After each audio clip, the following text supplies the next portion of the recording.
તે રાત્રે મારી વહુએ મારી પ્લેટ મારી સામે મૂકી અને મને તે જ ક્ષણે સમજાઈ ગયું કે આ ડિનર પરિવારનું નહોતું, પણ તે મારી ઓકાત બતાવવાનું નાટક હતું. બધાની સામે ગરમ ગરમ સ્ટીક, બાળકો માટે ખાસ ડીશ અને મારી સામે કિનારીઓથી સંકોચાયેલી ઠંડી સૂકી પ્લેટ. જાણે હું ઘરનો સભ્ય નહીં પણ ઘરનો બોજ હોઉં. હું 72 વર્ષનો છું, નામ છે મોહન, અને મેં તે જ ખુરશી પર બેસીને નક્કી કરી લીધું હતું કે હવે એક પણ ક્ષણ ઇજ્જત વિના નહીં જીવાય. પણ આગળ વધતા પહેલાં તમે જ્યાંથી સાંભળી રહ્યા છો તે તમારું શહેર કોમેન્ટમાં લખી દેજો. મન હળવું થાય છે અને મને પણ ખબર પડે છે કે હું ક્યાં ક્યાં ઘરો સુધી પહોંચી રહ્યો છું. હવે સાંભળો, એ રાતની શરૂઆત કેવી રીતે થઈ અને કેવી રીતે તે એક પ્લેટે મારી આખી જિંદગીનો હિસાબ બદલી નાખ્યો. ડાઇનિંગ ટેબલ લાંબુ હતું, ચમકતો કાચ, મોંઘી કટલરી અને ધીમું મ્યુઝિક, જેને તેઓ ક્લાસિક કહે છે. મારા દીકરા અમિતનો નવો ફ્લેટ હતો, સોસાયટી પણ પ્રીમિયમ હતી અને વહુ રિયાને એવા સેટઅપ પસંદ હતા જાણે બધું ઇન્સ્ટાગ્રામ માટે જ બન્યું હોય. બધા લોકો વાતો કરી રહ્યા હતા, સ્કૂલની ફી, આવતા મહિનાની રજાઓ, નવી કારની સર્વિસ અને કોઈ ફાર્મ હાઉસ ડીલની ચર્ચા. હું સૌથી છેડે બેઠો હતો, બરાબર કિચનના દરવાજા પાસે, જ્યાંથી ઠંડી હવા સીધી ગરદન પર વાગે. તે ખુરશી છેલ્લી ઘડીએ ખેંચીને મૂકવામાં આવી હતી.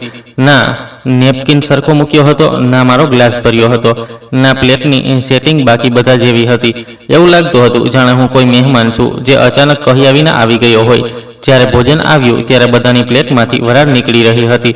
ગુલાબી ગુલાબી સ્ટીક, ઉપરથી બટર સોસ અલગ, અને રિયા પ્રેમથી બધાને પૂછી રહી હતી, મીડિયમ રેર ચાલશે અંકલ? તેનો અંકલ શબ્દ મને દર વખતે ખૂંચતો હતો, પણ હું બોલતો નહોતો. મેં જોયું, મારી પ્લેટ સૌથી છેલ્લે આવી, અને જ્યારે આવી ત્યારે તેમાં માંસનો એક ટુકડો હતો, ગ્રે સખત કિનારીઓથી વળેલો, જ્યારે ફ્રીજમાં પડેલો વધેલો ખોરાક હોય.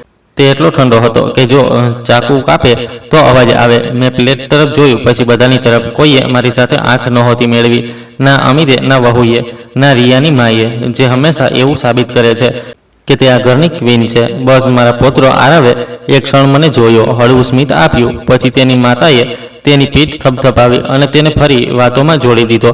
બાળકો પણ જલ્દી શીખી લે છે કે કોના પર પ્રેમ કરવો માન્ય છે અને કોના પર પ્રેમ કરવો અણગમતો છે. રિયાએ મારી સામે જોયા વિના કહ્યું, પિતાજી મસાલો વધારે તો નથી ને? તમને સૂટ નહીં કરે. તેના અવાજમાં ચિંતા નહોતી, બસ એક ઔપચારિક લાઈન હતી, જેમ હોટલમાં વેટર પૂછી લે. મેં ધીમેથી કહ્યું, ઠીક છે, કારણ કે મેં વર્ષો પહેલાં શીખી લીધું હતું કે જે લોકો સાંભળવા નથી માંગતા તેમને સત્ય કહેવું એ પણ શ્વાસનો બગાડ છે. અમિત હસી રહ્યો હતો, ખૂબ જોરથી, નકલી હસી. તે પહેલાં આવો નહોતો. જ્યારે તે નાનો હતો ત્યારે તે હસતો હતો તો આખું ઘર હસતું હતું. હવે તે એવી રીતે હસતો હતો જાણે દરેક ક્ષણે ડર હોય કે કોઈ તેની નબળાઈ પકડી ન લે. વાતો ચાલતી રહી. આ વર્ષે દુબઈ નહીં, યુરોપ ટ્રાય કરીએ છીએ. આરવની સ્કૂલ ફી વધી ગઈ છે, પણ કોઈ વાંધો નહીં, અમે મેનેજ કરી લઈશું. ઘરમાં રેનોવેશન પણ કરાવવું છે. કિચન જૂનું લાગી રહ્યું છે. હું ચૂપચાપ સાંભળતો રહ્યો અને મારા મનમાં ફક્ત એક જ લાઈન ઘૂમી રહી હતી, મેનેજ. હું જાણતો હતો કે આ મેનેજ કોણે કર્યું છે. મેં કર્યું છે, મારા પેન્શનથી, મારી બચતથી, તે ફિક્સ ડિપોઝિટથી જેને મેં મારી દવા અને વૃદ્ધાવસ્થા માટે બનાવી હતી. મારી પત્ની સરોજ 5 વર્ષ પહેલાં ચાલી ગઈ. ત્યાર પછી મેં મારી જાતને બસ એક જ કામમાં લગાવી દીધી. દીકરો સંભળી જાય, ઘર ચાલી જાય, બાળકોનો અભ્યાસ થઈ જાય. તેણે પણ એમ જ વિચાર્યું હશે, મોહન દીકરો છે, એકલો નહીં રહે. પણ દીકરો તો રહી ગયો અને હું ધીમે ધીમે તેના ઘરમાં એક સુવિધા બની ગયો. રાત્રે મીઠાઈ આવી. એક નાની પ્લેટ પર ચમકતી કોઈ વસ્તુ બધાને પહેલાં મળી. મારી પ્લેટ ફરી છેલ્લે આવી અને મારી મીઠાઈ બસ એક પાતળી સ્લાઇસ હતી, એટલી પાતળી જાણે ઈશારો હોય કે તમને વધારાની જરૂર નથી. મેં તે ખાધી નહીં, માત્ર ચમચી મૂકી અને પાણી પી લીધું. અમિત મને દરવાજા સુધી મૂકવા આવ્યો, કે પછી એમ કહો કે ચાલતા ચાલતા સાથે આવી ગયો. તેનો ફોન હાથમાં હતો, સ્ક્રીન પર નોટિફિકેશન, ઓફિસના મેઇલ અથવા કદાચ રિયાના મેસેજ. પાપાજીને જલ્દી મોકલી દો, તેણે જોયા વિના કહ્યું. ડ્રાઈવર સેફ પાપા? મેં કહ્યું, હું હંમેશા સેફ જ ચલાવું છું. અને આ વાત સાચી પણ હતી. હું ઘરે પહોંચ્યો તો લાઇટ નહોતી કરી. અંધારામાં ઘર શોધવું મને આવડતું હતું, નાનું પણ પોતાનું. આ ઘરમાં મારી ઇજ્જત માટે કોઈ પરફેક્ટ ડિનર જોઈતું નહોતું. અહીં દરેક વસ્તુ મારી મહેનતની ગવાહી આપતી હતી. જૂના સોફાની બાજુ ઘસાઈ ગઈ હતી. કબાટમાં દેવદરારની હળવી સુગંધ હતી જે મેં જાતે બનાવી હતી. દિવાલ પર ફોટા હતા, અમિતના બાળપણની તસવીરો, મારી પત્નીનું સ્મિત અને અમારો નાનો પરિવાર. હું કિચન ટેબલ પર બેસી ગયો, હાથ લાકડા પર મૂક્યા. આ એ હાથ છે જેમણે આખી જિંદગી હિસાબ કર્યો. મેં એકાઉન્ટ્સની નોકરી કરી હતી, નંબરની દુનિયામાં રહ્યો છું, અને કદાચ આ જ કારણે મારી સૌથી મોટી ભૂલ પણ નંબરોથી જ શરૂ થઈ. પત્નીના ગયા પછી હોસ્પિટલના બિલ હતા, ઘરનું સમારકામ હતું, અમિતના કરિયરના શરૂઆતના દિવસો હતા.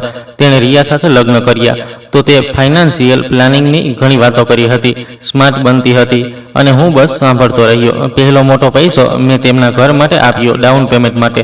તેમણે કહ્યું હતું, પપ્પા બસ હમણાં ટાઈટ છે, પછી પાછા આપી દઈશું. પછી ક્યારે આવ્યું નહીં. પછી ફર્નિચર, પછી બાળકોની ફી, પછી કારની EMIમાં થોડી મદદ, પછી એક રજા. બસ આ વખતે ફરી ઓટો ડેબિટ. આજ મારી સૌથી મોટી ભૂલ હતી. મેં મારી બેંકમાં જઈને તેમના બિલ માટે ઓટો પેમેન્ટ સેટ કરાવી દીધું હતું. વીજળી, પાણી, insurance, credit card, school portal, અહીં સુધી કે તેમના હોમ લોનનો એક ભાગ પણ. મેં મારી જાતને સમજાવી હતી, પરિવાર છે, જવાબદારી છે, પણ જવાબદારી ક્યારે આદત બની જાય છે તે ખબર પડતી નથી, અને આદતને લોકો ક્યારે હક સમજી લે છે તે પણ ખબર પડતી નથી. તે રાત્રે ડિનર પછી પહેલીવાર મેં સત્ય સ્વીકાર્યું. હું પ્રેમ આપી રહ્યો હતો અને બદલામાં હું ગાયબ થઈ રહ્યો હતો. મેં ટેબલ પર રાખેલું તે ફાઇલ ફોલ્ડર જોયું. તેમાં જ બેંક સ્ટેટમેન્ટ હતા. ઘણા મહિનાઓથી મેં તેને ખોલ્યું નહોતું, કારણ કે ખોલું તો નંબર મને અરીસો બતાવે, અને જો અરીસો બતાવે તો માણસે કાં તો બદલાવવું પડે છે અથવા જૂઠું બોલતા રહેવું પડે છે. હું ઊભો થયો, ધીમેથી સ્ટડી રૂમમાં ગયો, ફાઇલિંગ કેબિનેટ ખોલી, પરિવારવાળી ફાઇલ કાઢી. તે ભારે હતી, જાણે વર્ષોની ચૂપગીરીનું વજન. મેં ફાઇલ ખોલી, પાના પલટાવ્યા, એક એક ટ્રાન્ઝેક્શન, મારી સહી, મારો એકાઉન્ટ નંબર, મારી મંજૂરી, દરેક જગ્યાએ. અને પછી મારી નજર એક લાઇન પર અટકી, સેકન્ડરી સાઇનર અમિત શર્મા. મેં એક પળ માટે શ્વાસ રોકી દીધો. સેકન્ડરી સાઇનર મારા એકાઉન્ટ પર, દીકરાનો એક્સેસ. આ ક્યારે થયું? કોણે કરાવ્યું? અને મારા હાથ ઠંડા પડી ગયા. ક્યારેક મને યાદ આવ્યું કે ગયા વર્ષે જ્યારે એક KYC અપડેટ માટે અમિત મને બેંક લઈ ગયો હતો, તેણે કહ્યું હતું, પપ્પા બસ 1-2 સાઇન જોઈએ, તમારા માટે જ છે.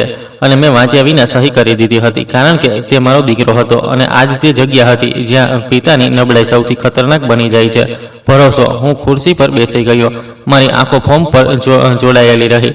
મને સમજાઈ ગયું, આ માત્ર મારા પૈસાનો મામલો નથી, આ મારા નામની સુરક્ષાનો મામલો છે. જો કાલે કોઈ મોટી લોન, કોઈ ગેરંટી, કોઈ ખોટું ટ્રાન્ઝેક્શન મારા નામ પર થઈ ગયું તો અદાલતમાં હું જ ફસાઈશ. વૃદ્ધાવસ્થામાં કોર્ટ કચેરી, નોટિસ, અને સૌથી મોટી વાત, પોતાની જ સંતાન વિરુદ્ધ ઊભા રહેવાની મજબૂરી.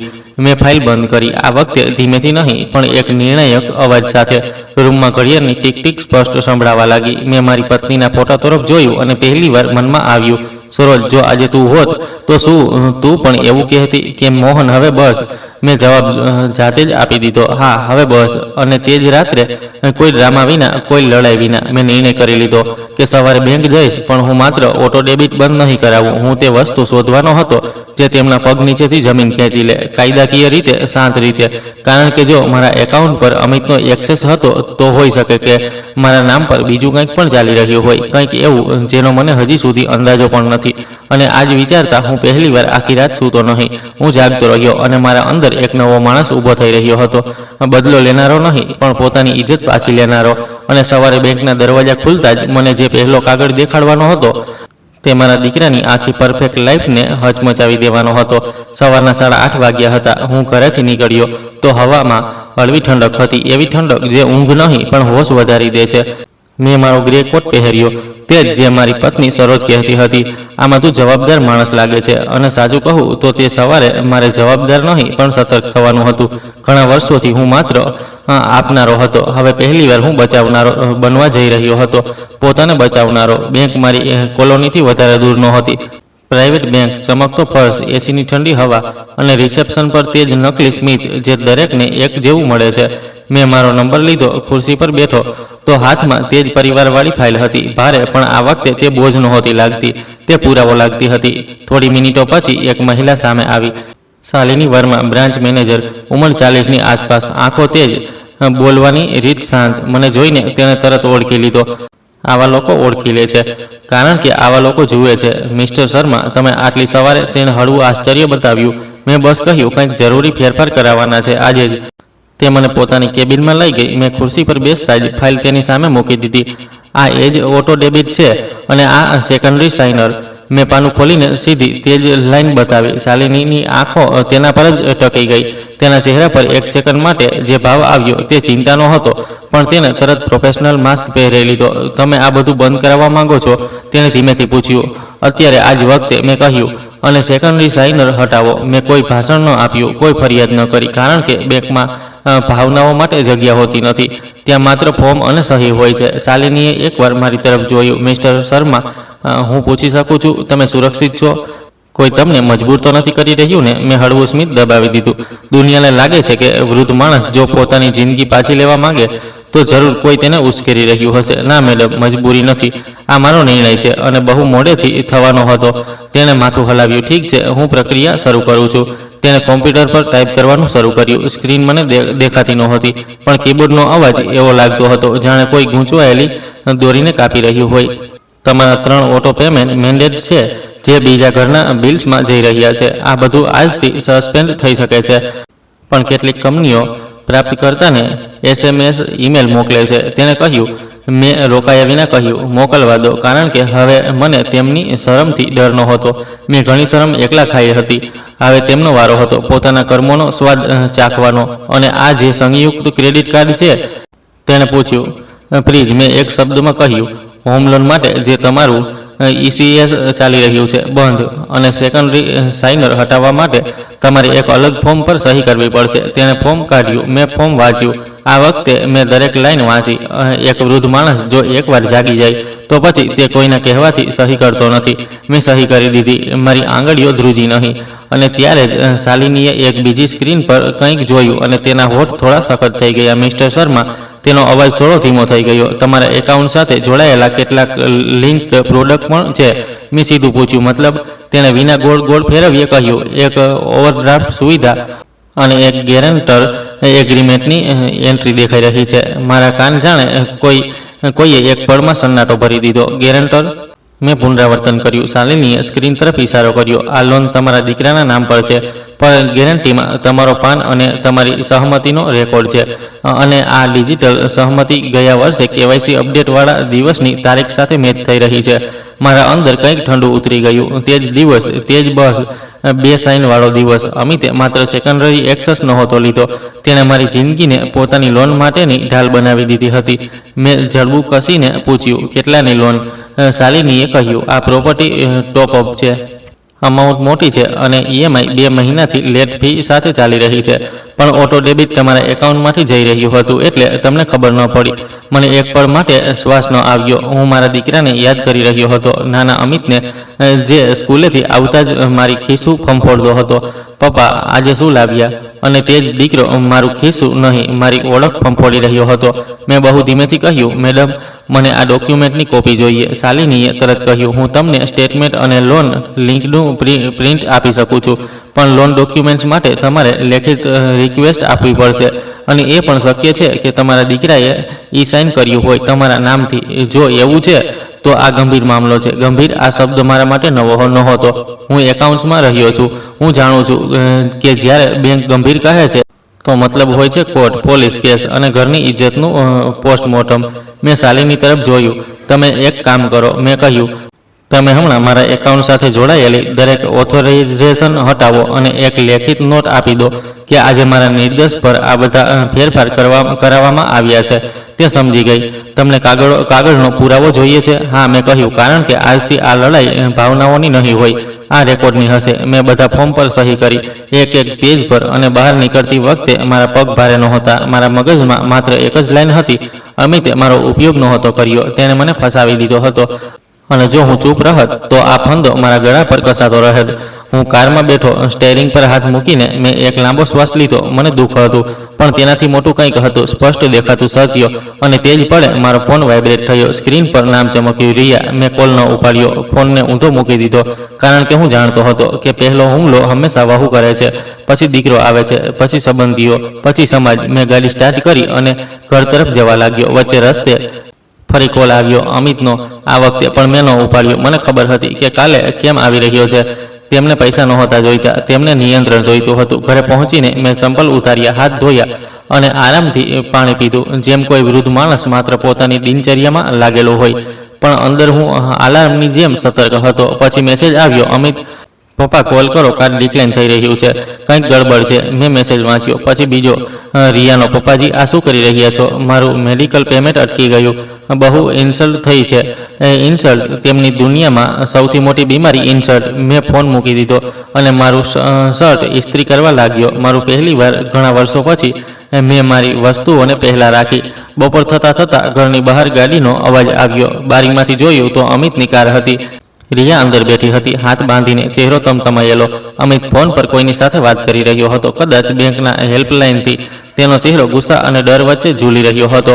તેઓ હજી દરવાજો નહોતા પીટી રહ્યા. હજી તેઓ સિસ્ટમને દોષ આપી રહ્યા હતા, કારણ કે તેમને વિશ્વાસ નહોતો થતો કે હું મોહન શર્મા, જેણે દર વખતે પૈસા કાઢીને તેમની જિંદગી ભરી દીધી, તે જ પાઇપ બંધ કરી શકે છે.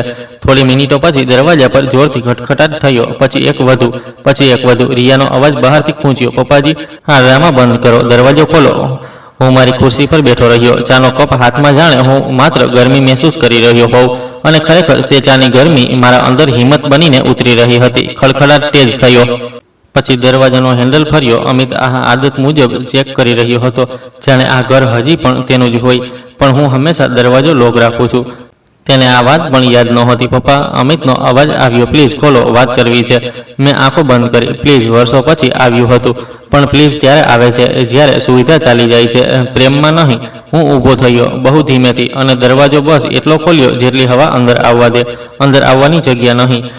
અમિત સામે હતો, ચહેરો લાલ, આંખોમાં ઊંઘ નહીં. રિયા પાછળથી ડોકાઈ રહી હતી, જાણે પોલીસ ઇન્સ્પેક્ટર. પાપા, આ શું કર્યું તમે? બેંક કંઈ જણાવી નથી રહી. Cards fail, EMI bounce, school fee. Amit બોલતો જતો હતો, જાણે શબ્દોથી તે મારા નિર્ણયને ઉલટાવી દેશે. મેં બસ એક લાઈન કહી, હવેથી દરેક ખર્ચા તું તારા એકાઉન્ટમાંથી કરીશ. રિયા તરત ભડકી, આ શું મતલબ છે? અમારી પાસે પણ જવાબદારીઓ છે, બાળકો છે. તમે આમ કેવી રીતે કરી શકો? મેં પહેલીવાર તેની આંખોમાં જોઈને કહ્યું, અને મારી પાસે શું નહોતું? તે એક સેકન્ડ માટે ચૂપ થઈ, પણ પછી તે જ હથિયાર કાઢ્યું. લોકો શું કહેશે પપ્પાજી? પરિવારમાં આવું કોણ કરે છે? મેં શાંત અવાજમાં કહ્યું, લોકો તો ત્યારે પણ કંઈ નહોતા કહેતા, જ્યારે તમે મને ટેબલના ખૂણામાં બેસાડીને ઠંડુ ખાવાનું આપતા હતા. અમિતની આંખો ઝબકી, જાણે તેને પહેલીવાર તે રાતનો સીન બરાબર જોયો હોય. પણ તે તરત બચાવમાં આવી ગયો. પપ્પા, તે બસ એક ડિનર હતું. તમે આટલા મોટા નિર્ણય. મેં તેની વાત કાપી નહીં. હું બસ બોલ્યો, આ એક ડિનર નહોતું, આ વર્ષોનો હિસાબ હતો. રિયાએ ટોણો માર્યો, તો તમે બદલો લઈ રહ્યા છો? મેં માથું હલાવ્યું, નહીં, હું બસ મારી જિંદગી પાછી લઈ રહ્યો છું. અમિતે ગુસ્સામાં કહ્યું, પાપા, તમે અમને ડૂબાડી દેશો. મારી પાસે આટલો કેશ ફ્લો નથી. અને ત્યારે જ મારા મગજમાં બેંકવાળી લાઈન ચમકી, ગેરંટર એગ્રીમેન્ટ, તમારો પાન. મારી કરોડરજ્જુ સીધી થઈ ગઈ. મેં બહુ ધીમેથી પૂછ્યું, અમિત, તે પ્રોપર્ટી ટોપ અપ લોન કોણે લીધી? તેના ચહેરાનો રંગ એક પળમાં બદલાઈ ગયો. રિયાએ તરત વચ્ચે બોલવાની કોશિશ કરી, કઈ લોન? તમે શું બોલી રહ્યા છો? પણ અમિતે નજર હટાવી લીધી, અને તે જ નજર હટાવવું મારા માટે જવાબ હતો. મેં દરવાજો થોડો વધુ ખોલ્યો, બસ એટલો કે મારો અવાજ સ્પષ્ટ જાય. બેંકમાં આજે મને ખબર પડી કે હું કોઈ લોનમાં ગેરેન્ટર છું. અને તારીખ એ જ છે જે દિવસે તું મને KYC અપડેટ માટે બેંક લઈ ગયો હતો. અમિતે જાણે ગળું સાફ કર્યું, પપ્પા, તે બસ ફોર્માલિટી હતી. તમને કોઈ નુકસાન નહીં થાય. મેં તેના ચહેરા તરફ જોયું, અને પહેલીવાર મારા મનમાં ડર નહીં, ગુસ્સો નહીં, માત્ર એક ઠંડી સમજદારી હતી. ફોર્માલિટી? મેં કહ્યું. તે મારી સહમતિને ફોર્માલિટી બનાવી દીધી. રિયાએ જોરદાર અવાજમાં કહ્યું, પપ્પાજી, આ બધી જૂની વાતો છે. હમણાં અમારા પેમેન્ટ્સ ઠીક કરાવો, પછી આરામથી વાત કરીશું. અમિત પણ એ જ લાઈન પર આવ્યો, હા પપ્પા, પહેલાં બધું નોર્મલ કરી દો, પછી અમે બેસીને. મેં દરવાજાને થોડી બંધ કરતા કહ્યું, નહીં, હવે નોર્મલ નહીં થાય. હવે બધું સાચું થશે, અને સાચું કદાચ અને રેકોર્ડથી થાય છે. મેં દરવાજો બંધ કરી દીધો, હળવાશથી, પણ તેમના અંદર જાણે બોમ્બ ફૂટી ગયો હશે, કારણ કે બહાર તરત અવાજો વધ્યા. રિયા ચીસો પાડી, આ આપણને ધમકાવી રહ્યા છે. અમિતે ગુસ્સામાં દરવાજો ધબધપાવ્યો, પણ હું પાછળ હટી ગયો હતો. મેં ફોન ઉઠાવ્યો, શાલિનીનો નંબર કાઢ્યો, પછી અટક્યો. નહીં, હજી નહીં. પહેલાં મારે મારા પગલાં નક્કી કરવાના હતા, કારણ કે હવે આ માત્ર પૈસાની વાત નહોતી. આ મારી ઓળખ, મારી સુરક્ષા અને મારી છેલ્લી ઉંમરની શાંતિની વાત હતી. અને હું જાણતો હતો કે આ આગલું પગલું મારા દીકરાને સંપૂર્ણપણે બદલી દેશે. અથવા સંપૂર્ણપણે તોડી દેશે. રાત્રે આરવનો કોલ આવ્યો, પૌત્રનો. તેનો અવાજ ધ્રુજી રહ્યો હતો. દાદુ, મમ્મી પપ્પા બહુ પરેશાન છે. પપ્પા ઓફિસમાં ચીસો પાડી રહ્યા હતા. મમ્મી રડી રહી છે. મેં તેની વાત વચ્ચે રોકી નહીં. બાળકને બોલવા દેવું જોઈએ, કારણ કે બાળકો સત્ય બોલે છે, વિના રાજનીતિના. દાદુ, શું તમે સાચેમાં બધું બંધ કરી દીધું? તેણે પૂછ્યું. મેં કહ્યું, હા બેટા, કારણ કે કેટલીક વસ્તુઓ સમયસર રોકવી જરૂરી હોય છે. પણ શું ઘર વેચાઈ જશે? તેના અવાજમાં ડર હતો. મેં આંખો બંધ કરી. આજ તો નુકસાન છે. વડીલોની ભૂલોનો ડર બાળકોને મળે છે. મેં નર્મસથી કહ્યું, તારે ડરવાની જરૂર નથી. તારો અભ્યાસ નહીં અટકે. હું કંઈ પણ એવું નહીં કરું જેનાથી તારું ભવિષ્ય તૂટે. પણ તારા મમ્મી પપ્પાને હવે પોતાની જવાબદારી જાતે ઉઠાવવી પડશે. આરવ ચૂપ રહ્યો. પછી ધીમેથી બોલ્યો, દાદુ, ગઈકાલના ડિનર પર મને ખરાબ લાગ્યું હતું. તમે એકલા લાગતા હતા. મારા ગળામાં કંઈક અટકી ગયું, પણ મેં મારી જાતને સંભાળી. થેન્ક યુ બેટા, મેં કહ્યું. તે જોયું તે જ પૂરતું છે. કોલ કટ થયા પછી હું મોડે સુધી બેઠો રહ્યો. મારી સામે તે ફાઇલ હતી અને મારા મગજમાં બેંકવાળી સ્ક્રીન, ગેરેન્ટર એગ્રીમેન્ટ. મેં તે જ રાત્રે નિર્ણય કર્યો, કાલે હું વકીલ પાસે જઈશ, પણ વકીલ પાસે જઈને હું બદલો નહીં માંગુ. હું સુરક્ષા માંગીશ. હું એવો ઢાંચો બનાવીશ કે મારા પૈસા, મારું ઘર, મારું પેન્શન કોઈની ભૂખોનો નિવાલો ન બને. અને સૌથી મોટું, હું એ જાણીશ કે મારા નામ પર કયા કયા કાગળો પર સહી થઈ છે. જો અમિતે મારા નામથી ઈ સાઇન કર્યું છે, તો તે માત્ર દીકરાની ભૂલ નહીં હોય, તે અપરાધ હશે. અને આજ તે લાઈન હતી જેના પાર ગયા પછી પાછું પહેલાં જેવું કંઈ રહેતું નથી. મેં સૂતા પહેલાં એક મેસેજ ટાઈપ કર્યો, અમિતને માત્ર એક લાઈન, કાલે બપોરે 12 વાગ્યે મારી સાથે વકીલની ઓફિસે ચાલજે. નહીં આવે તો હું એકલો જઈશ અને પછી નિર્ણય પણ એકલો જ કરીશ. મેં મેસેજ મોકલી દીધો. ફોન થોડી સેકન્ડ માટે શાંત રહ્યો. પછી તરત રિયાનો કોલ આવ્યો, પછી અમિતનો, પછી રિયાનો. મેં એક પણ ન ઉપાડ્યો, કારણ કે હવે વાતચીત ઘરની ઉંમરે નહીં થાય. હવે વાતચીત કાગળ પર થશે, અને કાગળ જૂઠું સાંભળતો નથી. રાત ખૂબ શાંત હતી, પણ મને ખબર હતી કે આવતીકાલની સવાર ખૂબ તેજ હશે, કારણ કે કાલે સત્ય સામે આવશે. અને સત્યની સામે પરિવાર પણ થથરી જાય છે. સવારે બરાબર 10-15 વાગ્યે હું વકીલની ઓફિસની બહાર ઊભો હતો. હાથમાં તેજ ફાઇલ, ખિસ્સામાં આધાર કાર્ડની કોપી, અને મનમાં એક વિચિત્ર ઠંડક. ડર નહીં, ઠંડક, જાણે માણસ આખરે સત્યને મળવા જઈ રહ્યો હોય. ઓફિસ જૂની બિલ્ડિંગમાં હતી, એવી જ્યાં સીડીઓ હળવી ચરચરાહટ કરે છે. દિવાલો પર જૂના ક્લાયન્ટ્સના ફ્રેમ લાગેલા રહે છે, અને રિસેપ્શન પર બેઠેલી છોકરી પણ અવાજ ધીમો રાખે છે, જાણે અહીં દરેક વાતનું વજન હોય છે. વકીલનું નામ હતું સંદીપ મહેતા. ઉંમર 50ની આસપાસ. ચહેરો સીધો, આંખો તેજ, બોલવામાં ના નરમાશ દેખાડો, ના શક્તિ ડ્રામો. મેં ખુરશી પર બેસતા જ ફાઇલ ટેબલ પર મૂકી દીધી. તેણે સમય બગાડ્યા વિના પૂછ્યું, મિસ્ટર શર્મા, મામલો શું છે? પૈસાનો કે અધિકારનો? મેં કહ્યું, બંને, પણ સૌથી પહેલાં સુરક્ષાનો. અને પછી મેં તેને બધું જણાવ્યું. ડિનરવાળી બેઇજ્જતી, ઓટો ડેબિટ, સેકન્ડરી સાઇનર અને બેંક મેનેજરની તે લાઈન, ગેરેન્ટર એગ્રીમેન્ટ. તેને વચ્ચે ટોક્યો નહીં, બસ નોટ્સ બનાવતો રહ્યો. પછી તેણે શાંત અવાજમાં પૂછ્યું, તમારા દીકરાએ તમારા નામથી ઈ સાઇન કર્યું હોય તેની સંભાવના છે? શું તમારા ફોન પર ઓટીપી આવ્યો હતો તે દિવસે? મેં યાદ કરવાની કોશિશ કરી. તે દિવસે અમિતે કહ્યું હતું, પપ્પા, તમારો ફોન આપી દો, નેટવર્ક નથી આવી રહ્યું. અને પછી તેણે થોડી મિનિટો મારો ફોન પોતાની પાસે રાખ્યો હતો. મને લાગ્યું કે બેંકનો મેસેજ હશે. મેં ધ્યાન ન આપ્યું. સંદીપે પેન રોકીને મારી તરફ જોયું. આ જ તે જગ્યા છે જ્યાં વકીલો સાથે સૌથી વધારે રમત થાય છે. ઓટીપી, ઈ સાઇન, કેવાયસી, બધું ફોર્માલિટી બનાવીને. મને ગુસ્સો નહોતો આવ્યો, મને બસ અફસોસ થયો કે મેં મારા દીકરા પર આટલો ભરોસો કેમ કર્યો. સંદીપે કહ્યું, ઠીક છે, આપણે 3 કામ કરીશું. પહેલું, તમારું એક લેખિત નિવેદન અને બેંકથી ડોક્યુમેન્ટ્સ રિક્વેસ્ટ. બીજું, તમારી સંપત્તિ અને બચતની સુરક્ષા, વસિયત અને ટ્રસ્ટ. ત્રીજું, તમે તમારા દીકરાને એક છેલ્લો મોકો આપશો કે તે સત્ય બોલે અને સુધારો કરે. જો તે ન કરે તો તમે કાયદાકીય રસ્તે જશો, વિના હંગામા, વિના બદલાની ભાવના. મેં ધીમેથી પૂછ્યું, ટ્રસ્ટ? તેને સમજાવ્યું, ટ્રસ્ટનો મતલબ તમે તમારા એસેટ્સને એક વ્યવસ્થામાં નાખો છો, જેથી તમારી ગેરહાજરીમાં કે તમારી નબળાઈમાં કોઈ તમારી વસ્તુઓનો ખોટી રીતે ઉપયોગ ન કરી શકે. તમારા કેસમાં તમે પોતે ટ્રસ્ટી રહેશો, અને પછી પ્રોફેશનલ ટ્રસ્ટી અથવા કોઈ ભરોસાપાત્ર વ્યક્તિ. જ્યાં સુધી તમારો પૌત્ર 25 વર્ષનો ન થાય ત્યાં સુધી. મેં માથું હલાવ્યું. મારા મગજમાં આવનારો ચહેરો આવ્યો. બાળકને જવાબદારી નહીં, બાળકને સુરક્ષા જોઈએ છે, અને મારા દીકરાને કંઈ નહીં. મેં પૂછ્યું, સંદીપે બહુ સીધેથી કહ્યું, તમારા પૈસા તમારી મરજી, પણ તમે ચાહો તો એક નાની શરત રાખી શકો છો. જો તે સાચેમાં સુધારો કરે છે, જવાબદારી લે છે અને લેખિતમાં તમારા વિરુદ્ધના કોઈ પણ દાવાથી પાછળ હટે છે, તો તમે ભવિષ્યમાં તેની મદદ કરી શકો છો, પણ ઓટો તરીકે નહીં, સીમા સાથે. સીમા, આ શબ્દ મારી જિંદગીમાંથી ગાયબ હતો. બરાબર 11:40 વાગ્યે મારો ફોન વાગ્યો. અમિતનો મેસેજ હતો, પપ્પા હું આવી રહ્યો છું, પણ આ બધું ઘરે થઈ શકે છે, વકીલની જરૂર નથી. મેં સ્ક્રીન જોઈ અને મનમાં કહ્યું, ઘરે જ તો વર્ષોથી બધું થઈ રહ્યું હતું, ઘરે જ તો મારો અવાજ દબાતો રહ્યો. મેં સંદીપને કહ્યું, તે આવશે. સંદીપે કહ્યું, આવે તો સારું, ન આવે તો પણ પ્રક્રિયા અટકશે નહીં. 7:30 વાગ્યે ઓફિસનો દરવાજો ખુલ્યો. અમિત અંદર આવ્યો. તેની પાછળ રિયા હતી. રિયાની આંખો લાલ હતી, રડવાથી ઓછી, ગુસ્સાથી વધારે. અમિતનો ચહેરો થાકેલો હતો, જાણે 2 દિવસમાં 10 વર્ષ મોટો થઈ ગયો હોય. તેણે મને જોયો, પછી વકીલને, પપ્પા આ શું કરી રહ્યા છો? તેના અવાજમાં ફરિયાદ હતી, પસ્તાવો નહીં. રિયા તરત બોલી, આ બધી નોટંકી છે, અમારા બાળકો સામે ઇજ્જત. સંદીપે શાંત પણ કડક અવાજમાં કહ્યું, મેડમ અહીં ઇજ્જતની વાત નહીં, દસ્તાવેજની વાત છે. બેસો અને એક એક વાત સમજો. રિયા બેસી તો ગઈ, પણ તેના હાથની આંગળીઓ ખુરશીની કિનારી દબાવી રહી હતી. અમિતે ધીમેથી કહ્યું, પપ્પા EMI બાઉન્સ થઈ રહી છે, સ્કૂલે મેસેજ મોકલી દીધો, ઓફિસ પણ. મેં તેની લાઈન પકડીને પૂછ્યું, EMI કોની? તે ચૂપ થઈ ગયો. મેં આંખો સીધી તેની આંખોમાં રાખી.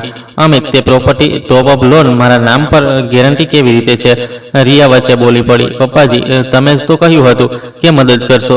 સંદીપે તરત રોક્યો, મદદ અને ગેરંટીમાં ફરક હોય છે. મદદમાં સહમતિ હોય છે, ગેરંટીમાં કાનૂની જોખમ હોય છે. અમિત ખુરશી પરથી થોડો આગળ ઝૂકીને બોલ્યો, પપ્પા મેં વિચારી લીધું હતું કે બસ થોડા સમયની વાત હશે. ઘરનું અપગ્રેડ જરૂરી હતું, બાળકોની જરૂરિયાતો. મેં એકદમ શાંત અવાજમાં કહ્યું, અને મારી જરૂરિયાતો. તે એક પળ માટે અટક્યો, પછી તેણે બહુ ધીમેથી કહ્યું, મેં ધ્યાન ન આપ્યું, અને ત્યાં પહેલીવાર મને તેના અંદરનું સત્ય દેખાયું. તે ખરાબ માણસ નહોતો, તે આરામનો આદિ માણસ બની ચૂક્યો હતો, અને આદત સૌથી મોટો નશો છે. સંદીપે પૂછ્યું, મિસ્ટર અમિત, શું તમે તમારા પિતાના ફોનથી OTP લીધો હતો? શું તમે E-સાઇન કર્યું? અમિતના હોઠ સુકાઈ ગયા. તેણે રિયા તરફ જોયું. રિયાએ આંખો ફેરવી લીધી, જાણે તેનો જવાબ તેના માટે ખતરો હતો. પછી અમિતે માથું ઝુકાવી લીધું. હા, તેણે કહ્યું, મેં કર્યું. મેં વિચાર્યું કે પાપા તો એમ પણ બધું સાંભળે જ છે. તે એમ પણ માં વર્ષોનો ખોટો ભરોસો છુપાયેલો હતો. મારું દિલ ભારે થયું, પણ મેં મારી જાતને સંભાળી, કારણ કે જો હું તૂટત તો ફરી તે જ જૂની વાર્તા શરૂ થાત. હું માફ કરું તે ફરી કરે. સંદીપે શાંત સ્વરે કહ્યું, આ ગંભીર છે, આ ફાઇનાન્શિયલ ફ્રોડની કેટેગરીમાં આવી શકે છે, પણ તમારા પિતા જો ચાહે તો તેને સિવિલ રીતે પણ ઉકેલી શકે છે, જો તમે સુધારો કરો અને લેખિતમાં સ્વીકાર કરો. રિયા ઊભી થઈને બોલી, આ અમારો પરિવાર છે, કોર્ટ કચેરી સમાજમાં શું? મેં પહેલીવાર અવાજ થોડો ઊંચો કર્યો, બહુ નહીં, બસ એટલો કે મારી આત્મા પોતે સાંભળી શકે. સમાજને મારી પ્લેટની ઠંડક નહોતી દેખાઈ. રિયા, સમાજને તે ખુરશી નહોતી દેખાઈ જ્યાં મને છેડે બેસાડવામાં આવ્યો હતો. સમાજને મારી ચૂપકીથી દેખાય છે. બસ. રિયાનું મોં ખુલ્યું, પછી બંધ થયું. અમિતે ધીમેથી કહ્યું, પપ્પા હું ખોટો હતો, માત્ર ખોટો હતો, પૂરતું નહોતું.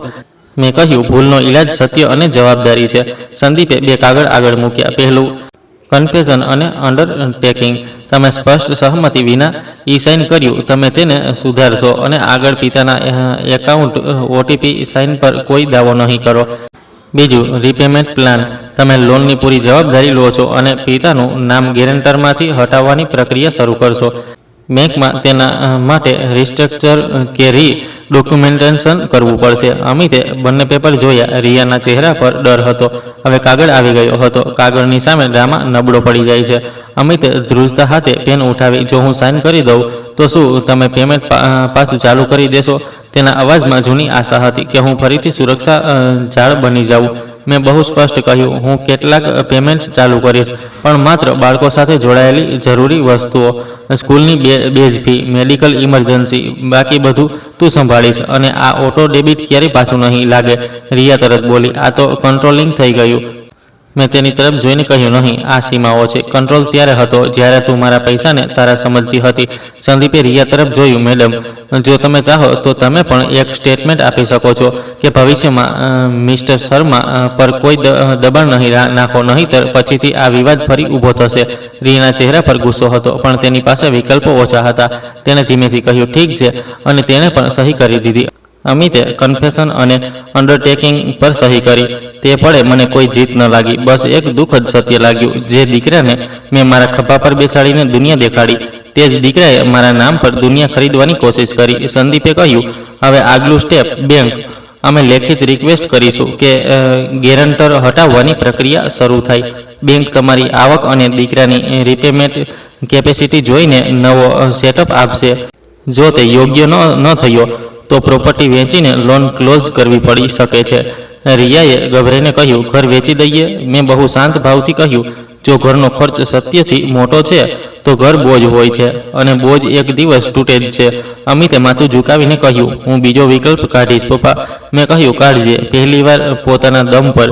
તે જ દિવસે સાંજે હું બેંક ગયો, શાલિની વર્મા પાસે. આ વખતે હું એકલો નહોતો, તો મારી સાથે સંદીપનો અસિસ્ટન્ટ હતો, અને મારા હાથમાં અમિતની લેખિત અંડરટેકિંગ. શાલિનીએ કાગળ જોયો તો તેના ચહેરા પર રાહત આવી. મિસ્ટર શર્મા, હવે આ મામલો સાફ રસ્તા પર જશે. અમે ગેરંટી રિવ્યૂ કરીશું, અને તમારી ઓથોરાઇઝેશન પહેલેથી જ હટી ચૂકી છે. તમારી સુરક્ષા હવે મજબૂત છે. મેં બસ એટલું કહ્યું. મેડમ, ધન્યવાદ. અને એક વાત, હવેથી મારા એકાઉન્ટ પર કોઈ ફેરફાર મારી હાજરી વિના નહીં થાય. તેણે તરત નોટ નાખી. In person verification mandatory. આ નાની લાઈન મારી નવી જિંદગીની દિવાલ હતી. ઘરે પાછા આવીને મેં એક બીજું કામ કર્યું. સંદીપના માધ્યમથી મેં મારી વસિયત અને ટ્રસ્ટની પ્રક્રિયા શરૂ કરી. મેં બધું આરવના નામ પર નહોતું કર્યું. અમિતને પાઠ ભણાવવા માટે મેં કર્યું, જેથી ભવિષ્યમાં કોઈ મારા નામથી રમત ન કરે, અને જેથી આરવનું ભવિષ્ય સુરક્ષિત રહે. ટ્રસ્ટમાં એક સ્પષ્ટ નિયમ લખવામાં આવ્યો. શિક્ષણ, સ્વાસ્થ્ય અને આવશ્યક જરૂરિયાતો. બાકીની રકમ 25 વર્ષની ઉંમર પછી, અને તે પણ પ્રોફેશનલ ટ્રસ્ટીની દેખરેખ હેઠળ. મેં આરવને પણ બોલાવ્યો. તેને નહોતું જણાવ્યું કે કોને કેટલું મળશે. બસ એટલું કહ્યું, બેટા, તું અભ્યાસ પર ધ્યાન રાખ. વડીલોની ભૂલોનો બોજ તારા ખભા પર નહીં આવે. આરવે ધીમેથી કહ્યું, દાદુ, શું હવે બધું ઠીક થઈ જશે? મેં તેના માથા પર હાથ મૂક્યો. ઠીક મતલબ એ નહીં કે બધું પહેલાં જેવું થઈ જાય. ઠીક મતલબ એ કે હવે કોઈ કોઈને ભૂંસીને નહીં જીવે. રાત્રે અમિત આવ્યો એકલો. રિયા નહોતી આવી. કદાચ તેને સમજાઈ ગયું હતું કે સંબંધમાં પહેલી શરત પૈસા નહીં, સન્માન છે. અમિતે દરવાજા પર ઊભા રહીને કહ્યું, પપ્પા, હું શર્મિંદા છું. મેં કહ્યું, શરમથી વધારે જરૂરી છે સુધારો. તે અંદર બેઠો. તેણે ધીમેથી કહ્યું, હું સાચેમાં તમારાથી ડરી ગયો હતો જ્યારે બધું બંધ થયું. પહેલી વાર લાગ્યું કે હું તમારા વિના કંઈ નથી. મેં કહ્યું, અને આજ એ અહેસાસ તને માણસ બનાવશે. તેની આંખો ભીની થઈ ગઈ. હું તમને ખોવા નથી માંગતો. મેં બહુ શાંત, બહુ સ્પષ્ટ કહ્યું. હું ખોવાઈ નથી રહ્યો. હું બસ પાછો ફરી રહ્યો છું મારા પોતાનામાં. અમે મોડે સુધી બેઠા રહ્યા. મેં તેને એક વાત વધુ કહી કે કદાચ એક પિતા માટે કહેવી સૌથી મુશ્કેલ હોય છે, હું તને માફ કરું છું, પણ હું ફરીથી તે જ ભૂલ નહીં કરું. માફીનો મતલબ દરવાજો ખોલવો છે, અને સીમાનો મતલબ તાળું પણ રાખવું છે. તે પહેલીવાર વિના દલીલ માથું હલાવ્યું. એક અઠવાડિયા પછી બેંકમાંથી કામ આગળ વધ્યું. લોન રિસ્ટ્રક્ચર થઈ. અમિતે પોતાની કેટલીક લક્ઝરી વસ્તુઓ બંધ કરી. ક્લબ મેમ્બરશિપ, રજાઓની બુકિંગ અને એક મોંઘી કારની ઈએમઆઈનો વિકલ્પ બદલ્યો. રિયાએ પણ પહેલીવાર બજેટની વાત કરી. સાચીવાળી, દેખાડાવાળી નહીં. બધું પરફેક્ટ ન થયું, પણ કંઈક જરૂરી બદલાઈ ગયું. હવે તેઓ મારા પૈસાને અમારા નહોતા કહેતા. તેઓ મારા ઘરે આવતા તો પપ્પા તમે કેમ છો પૂછતા. પૈસાની વાત પછી કરતા, અને જ્યારે કરતા તો લેખિતમાં. નક્કી સીમામાં સૌથી મોટો ફેરફાર મારા અંદર થયો. મેં મારી જિંદગી પાછી લીધી. કોઈને તબાહ કરીને નહીં, પણ પોતાને બચાવીને. બદલો લેવાથી મન થોડીવાર ગરમ થાય છે, પણ સીમા બનાવવાથી જિંદગી શાંત થાય છે. મારી પત્ની સરોજ જો આજે હોત તો કદાચ બસ એટલું જ કહેતી, મોહન, હવે તું ફરીથી ઘરનો માલિક લાગી રહ્યો છે. અને હા, મેં મારી તરફથી એક નાનો નિયમ બનાવી લીધો, જે હું દરેક તે વ્યક્તિને કહેવા માંગુ છું જે 50+ છે, અથવા જેના માતા પિતા 50+ છે. બેંકમાં ક્યારેય પણ આ 4 વસ્તુઓ સમજ્યા વિના ન આપો. OTP, e sign, joint account access, અને નોમિની ઓથોરાઇઝેડ સિગ્નેચર અપડેટ. પ્રેમ કરો, મદદ કરો, પણ પોતાને ખાલી ન કરો. કારણ કે પરિવારનો મતલબ એ નથી કે તમે મટી જાઓ. પરિવારનો મતલબ છે કે તમારી ઇજ્જત પણ એટલી જ જરૂરી છે જેટલી તેમની જરૂરિયાત. અને જો તમે પણ કોઈ એવા સમયમાંથી પસાર થઈ રહ્યા છો જ્યાં તમારા જ લોકો તમને સુવિધા સમજવા લાગ્યા છે, તો યાદ રાખો, સત્ય બોલવું બળવો નથી. સીમા રાખવી નિર્દયતા નથી. માફ કરવું નબળાઈ નથી. પણ પોતાને વારંવાર કચડવા દેવું તે ભૂલ છે. હવે જતાં જતાં તમને એક વાત, જો આ વાર્તા તમને તમારા કોઈ સંબંધની યાદ અપાવી ગઈ હોય તો કોમેન્ટમાં માત્ર એટલું લખી દો, બસ. અને તમારું શહેર પણ લખી દો કે તમે ક્યાંથી સાંભળી રહ્યા છો.